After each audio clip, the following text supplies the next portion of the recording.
நட்சத்திரங்களின் ஒளியில் இரவும் மிளிர்கிறது என்னும் கவிதைக்கு ஏற்ப அந்த மழலை நட்சத்திரங்களே இப்போது அவர்களின் மழலை கொஞ்சும் குரலில் சில பாடல்களை பாட வருகிறார்கள். பாடல்கள் காற்று, மழை, நட்சத்திரம். Let's welcome on stage A. Kritik Roshan, R. Rishi, R. Sarvesh, K. Kritik and A.D. Abhinandan. வணக்கம் மாலை வணக்கம். என் பெயர் சர்வேஷ். என் பெயர் ரிஷி.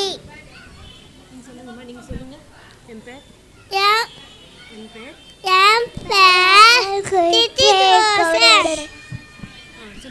என் பெயர் அபிநந்தன். என் பெயர் கிருத்திக். காற்றே காற்றே வீசி விடு கனிவாய் கொண்டு